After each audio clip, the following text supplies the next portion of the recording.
మీరు బంగారం తాకట్టు పెట్టి ఆ బంగారం డబ్బులు కట్టలేక ఇబ్బంది పడుతున్నారా? ఆచారి గోల్డ్ వాళ్ళు మీ బంగారం కొని మీ లోన్ తీర్చి మిగిలిన డబ్బులు మీకు ఇచ్చేస్తారు. ఇంకెందుకు ఆలస్యం? ఆచారి గోల్డ్ ఈ నెంబర్స్ కి కాల్ చేయండి. Liquor case, AP liquor case చూస్తూ ఉంటే ప్రతిరోజుకి కొత్త కొత్త టర్న్స్ తీసుకుంటూ ఉంటుంది సార్.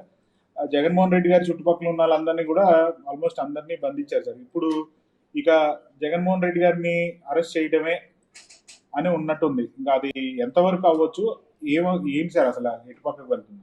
అసలు కూటమి ప్రభుత్వం అధికారంలోకి వచ్చిన తర్వాత వాళ్ళకు ఉన్నటువంటి ఏకైక లక్ష్యం, వాస్తవానికి ప్రజలు అధికారం ఇచ్చింది ఎందుకంటే జగన్మోహన్ రెడ్డి కంటే కూడా చాలా బెటర్గా పాలిస్తామంటున్నారు, ఆయన కంటే కూడా ఎక్కువ సౌకర్యాలు ఇస్తామంటున్నారు, ఆయన కంటే కూడా ఎక్కువగా సంక్షేమ పథకాలు ఇస్తామంటున్నారు అనేటువంటి ఆశతో వాళ్ళు అధికారం ఇచ్చారు.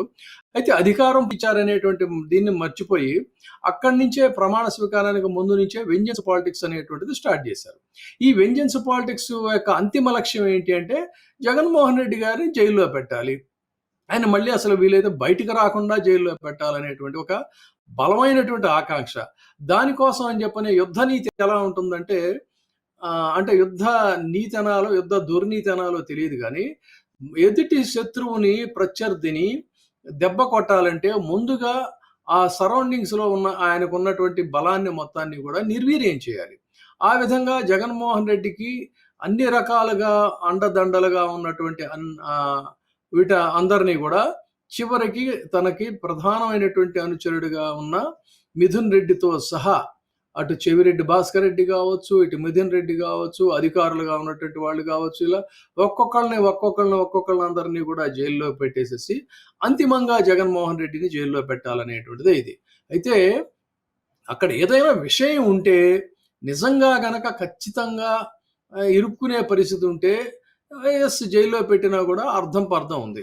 కానీ ఒక కట్టు కథతో, ఒక ఫ్యాబ్రికేటెడ్ స్టోరీతో తీసుకెళ్లి జైల్లో పెట్టాలి అని అనుకుంటే ఇది కేవలం తాత్కాలికమే తప్ప మరొకటి కదా. వాళ్ళకి విపరీతంగా కృషి చేశారు, ఈ పాటికే అరెస్ట్ చేసి ఉండేవాళ్ళు అన్ని రకాల సాక్ష్యాలు వాళ్ళు అనుకున్నట్టుగా దొరికింటే. కానీ గాల్లో నుంచి సాక్ష్యాలు అల్లాలంటే ఈ అల్లిక అనేటువంటిది వాళ్ళు ఇవాళ సిఐడి పేరుతో కానీ, సిట్ పేరుతో కానీ, ఇంకేదో పేరుతో కానీ చేస్తున్నటువంటి ఈ అల్లికలు ఏవైతే ఉన్నాయో ఇవి నీటి మీద రాతల్లాగా ఇటు రాసుకుంటూ పోతా ఉంటే అటు కొట్టేస్తా ఉన్నాయి. లేదంటే సముద్రపు ఒడ్డున ఒక కోట కడుతున్నారు, ఆ కోట కడతా ఉంటే కెరటాలు వస్తున్నాయి, కొట్టుకొని వెళ్ళిపోతున్నాయి, వీళ్ళకి ఏం చేయాలో తెలియట్లా. ఆ విధంగా వీళ్ళు ఆయాసపడుతున్నారు ఇవన్నీ కూడా ఛార్జెస్ ఫ్రేమ్ చేయడానికి. చివరిగా వీళ్ళు చేసిన అస్త్రం ఏంటి అన్నట్లయితే, ఈ ఆశ్చర్యం ఏంటి, అందులో ఉన్నటువంటి వాళ్ళందరినీ అరెస్ట్ చేస్తూ వచ్చారు కానీ A2 A3ని మాత్రం ముందుగా అరెస్ట్ చేయాల్సింది A1 A2 A3 కదా ప్రొసీజరల్గా. కానీ A2 A3 అవైలబుల్గా ఉన్నా కూడా వాళ్ళని అరెస్ట్ చేయలేదు సరికదా. వాళ్ళ మీద ఒత్తిడి తీసుకొస్తే ఆయన సాక్షాత్తు వాసుదేవ్ రెడ్డి అని ఆయన హైకోర్టుకి వెళ్ళి నా మీద బలవంతం చేస్తున్నారు, ఒప్పుకోమని చెబుతున్నారు అని హైకోర్టుకి ఆయన రిపీటెడ్గా వెళ్ళాడు. అలా వెళ్ళిన మా వ్యక్తి మరి ఏం జరిగింది బయట వినవస్తుంది, ఆయన మీద ఆయన కుటుంబ సభ్యుల మీద సైతం ఒత్తిడి తెచ్చారని చెప్తున్నారు. ఒక్కసారిగా వెర్షన్ మారిపోయింది. ఆయన అరెస్ట్ చేయలేదు సరికదా, ఆయన్ని సర్వీసులు కూడా కంటిన్యూ చేస్తూ ఆయనకి ఢిల్లీలో ఆయన వెళ్ళిపోయి జాయిన్ అయ్యేటువంటి ఒక అవకాశాన్ని కూడా ఇచ్చారంటే దీని పెద్ద లీగల్ నాలెడ్జ్ అక్కర్లా. మినిమం కామన్ సెన్స్ ఉన్నటువంటి ఎవరిని కదిలించినా కూడా ఇందులో ఏం జరిగింది, ఏం జరుగుతుంది, ఏం జరగబోతుంది అనేది చెప్పగలుగుతారు. అయితే ఇక్కడే లా అనేది చాలా బలమైనటువంటిది. భారత రాజ్యాంగం మనకు అందించినటువంటి న్యాయ వ్యవస్థ ఇలాంటివి ఏవో తాత్కాలికంగా కొంతమందికి ఆహా ఊహ అనిపించవచ్చు కానీ అంతిమంగా చట్టాలు అనేటువంటి ఎంత పదునుగా ఉంటాయనంటే వీళ్ళిద్దరిని కూడా కన్ఫెషన్ కోసం అని చెప్పని పెట్టుకున్నారు. వీళ్ళిద్దరూ అక్కడ సాక్ష్యాలు లేవు కాబట్టి వీళ్ళిద్దరు కన్ఫెషన్ కనుక ఇచ్చినట్టయితే ఈ కన్ఫెషన్ని బేస్ చేసుకుని అరెస్టులు చేస్తే దాంతో ఇంక వీళ్ళకి శిక్షలు పడిపోతాయి అనేటువంటిది వాళ్ళకు ఉన్నటువంటి ఒక అంచనా. బట్ వేరేస్ కన్ఫెషన్స్ అనేటువంటి విషయానికి వస్తే చట్టం ముందు కన్ఫెషన్స్ ఏ విధంగా ఉంటాయనంటే ఎటువంటి పరిస్థితుల్లో కూడా కన్ఫెషన్ బిఫోర్ ద పోలీస్ అనేటువంటిది ఎటువంటి పరిస్థితుల్లో కూడా ఆమోదయోగ్యం కాదు. Police confession inadmissible under section 25 under Indian Evidence Act section 25 and section 26 స్పష్టంగా చెప్తుంది ఏంటన్నట్లయితే పోలీసుల ముందు ఏవైతే నేరాలు ఒప్పుకున్నట్టుగా వీళ్ళు చెప్తారో అవి కోర్టు ముందు నిలబడవు అనేటువంటిది ఈ 2 సెక్షన్లు చాలా స్పష్టంగా చెప్తున్నాయి. దానికి సంబంధించి భారత న్యాయస్థానాల్లో అనేకమైనటువంటి తీర్పులున్నాయి. ఉదాహరణకి నేను మీకు ఒక 2, 3 కేసులు చెప్తాను. ప్రముఖమైనటువంటి కేసులు. స్టేట్ ఆఫ్ యూపీ వర్సెస్ దేవమన్ ఉపాధ్యాయ.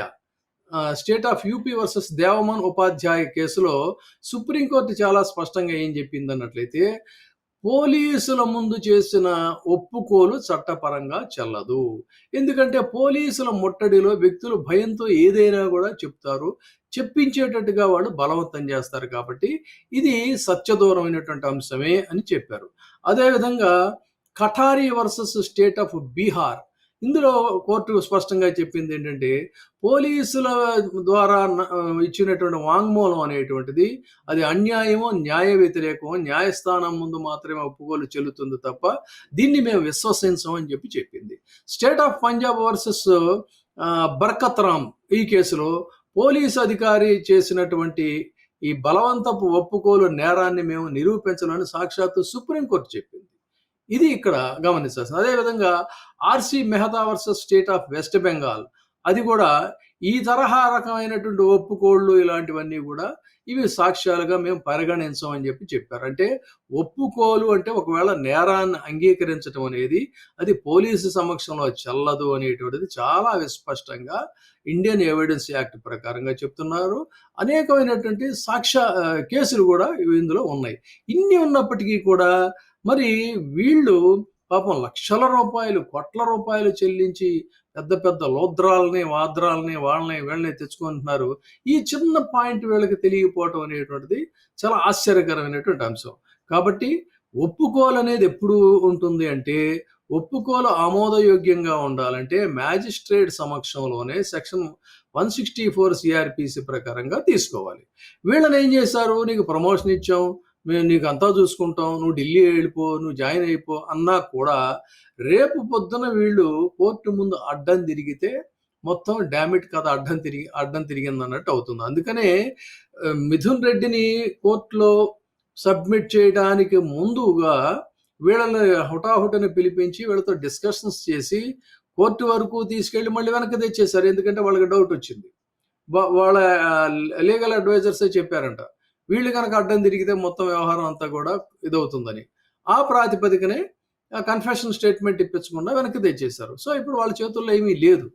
కాబట్టి ఇంకా ఏదైనా ఈ అల్లికలతో వీటిలతో ఒకవేళ చేసిన జగన్మోహన్ రెడ్డి గారు మానసికంగా సిద్ధంగా ఉన్నారని ఎప్పుడో చెప్పాడు. నేను ఇక్కడే ఉన్నాను, అరెస్ట్ చేసుకోండి అని చెప్పాడు ఆయన. సో ఇలాంటి పరిస్థితుల్లో మరి జగన్మోహన్ రెడ్డిని అరెస్ట్ చేసినా కూడా అది వాళ్ళకి బూమరాంగ్ అవుతుంది తప్ప జగన్మోహన్ రెడ్డికి వచ్చినటువంటి నష్టమో లేదు, ఆ కష్టం కూడా తాత్కాలికమైంది అని చెప్పొచ్చు మనం. ఢిల్లీ లిక్కర్ కేసుకి ఏపీ లిక్కర్ కేసుకి ఏంటి సార్, అసలు ఏమన్నా పొంతన ఉందా సార్? పొంతన కూటమి పరిభాషలో పొంతన చెప్పాలంటే మోకాలికి బోడిగుండికి ఉన్నటువంటి సంబంధం ఉందని చెప్పొచ్చు. ఢిల్లీ లిక్కర్ కేసులో చాలా విస్పష్టమైనటువంటి అంటే అది అందులో కూడా ఏం జరిగిందని చెప్పను, కానీ వాళ్ళకి కనీసం ప్రాథమికంగా కొన్ని ఆ ఎఫ్ఐఆర్ ఫ్రేమ్ చేయడానికి ప్రాథమికంగా కొన్ని ఎవిడెన్సెస్ ఉన్నాయి. బట్ వేరేజ్ ఇక్కడ ఎవిడెన్సెస్ ఎక్కడ ఉన్నాయి? ఇక్కడ విషయానికి వచ్చినట్టయితే ఢిల్లీలో జరిగింది వేరు, ఆంధ్రప్రదేశ్లో జరిగింది ఏంటి అంటే ఇక్కడ కూడా చాలా ఆసక్తికరమైన అంశం ఒకటి చెప్తాను. వీళ్ళు ఇష్టారాజ్యం కింద గతంలో ప్రైవేటు వ్యక్తుల ద్వారా అమ్మించినటువంటి వ్యవస్థని పారదర్శకంగా ఉండటం కోసం ప్రభుత్వమే టేకప్ చేసి ఆ లిక్కర్ను అమ్మించింది. ఫలితంగా ఏమైంది, లిక్కర్ అమ్మకాలు తగ్గాయి, గణాంకాలు చెప్తున్నాయి. లిక్కర్ అమ్మకాలు తగ్గి ప్రభుత్వమే అమ్మకాలని టేకప్ చేస్తే అందులో అవినీతి ఉందని చెప్పుకోవాలా? లేదు, ఇప్పుడు మనం చూస్తున్నాం ప్రజెంట్, మీరు అక్కర్లా ఆప్యాయంగా తాగుతున్నటువంటి తాగుబోతులను వెళ్ళి అడగండి. మీకు గతంలో చెప్పినటువంటి విధంగానే ఆ రేటుకే మీకు లిక్కర్ దొరుకుతుందా అని అడగండి. 30 రూపాయలు, 7 రూపాయల నుంచి 30 రూపాయలు అదనంగా వాటి మీద వసూలు చేస్తున్నారని చెప్తున్నారు. గుడుల పక్కన, బడుల పక్కన యథేచ్ఛగా పెట్టి. ఇది సరైన విధానమా? లేదు, లిక్కర్ అమ్మకాలని నియంత్రించి చేయటం అనేది కరెక్ట్ విధానమా? సో ఈ విధానానికి ఢిల్లీలో జరిగినటువంటి వ్యవహారానికి ఎక్కడ కించిత్తు సంబంధం లేదు. కాకపోతే ఏంటంటే ఆ వంక పెట్టుకొని అది ఇదైంది కాబట్టి ఇక్కడ కూడా అదేదో జరిగిపోయిందని చెప్పని తమ మిత్రపక్షం అయినటువంటి తమ పెద్దలైనటువంటి బీజేపీ వాళ్ళని నమ్మించడం కోసం చేస్తున్నటువంటి ఒక వృధా ప్రయాస తప్ప మరొకటి కాదు. డెఫినెట్గా కేంద్రంలో ఎప్పుడు కూడా ఇంటెలిజెన్స్ వ్యవస్థ చాలా అలర్ట్గా ఉంటుంది అందులో, మన మోడీ గారి ప్రభుత్వంలో. సో వాళ్ళకి వాస్తవాలన్నీ కూడా తెలుసు. అయితే వాస్తవాలు తెలిసినా వాళ్ళు ఏమి మాట్లాడలేని స్థితిలో ఎందుకున్నారంటే వాళ్ళ యొక్క ప్రారంధం అని చెప్పని అనుకోవాలేమో. ఇష్టం లేకపోయినా కూడా అనివార్యంగా చంద్రబాబు నాయుడు గారి యొక్క మద్దతు మీద ఆ ప్రభుత్వం మనగలుగుతుంది కాబట్టి ఇది పరిస్థితి. అందుకని న్యాయాన్ని న్యాయంగా ఆ రోజున ధృతరాష్ట్రుడు ఏ విధంగా అయితే అది అన్యాయం అని తెలిసినా మాట్లాడలేని స్థితిలో ఉన్నాడో, ఈ రోజున బహుశా ఈ బీజేపీ మోడీ ద్వయం, అమిత్ షా మోడీ ద్వయాల పరిస్థితి కూడా అదే విధంగా ఉందని చెప్పచ్చు.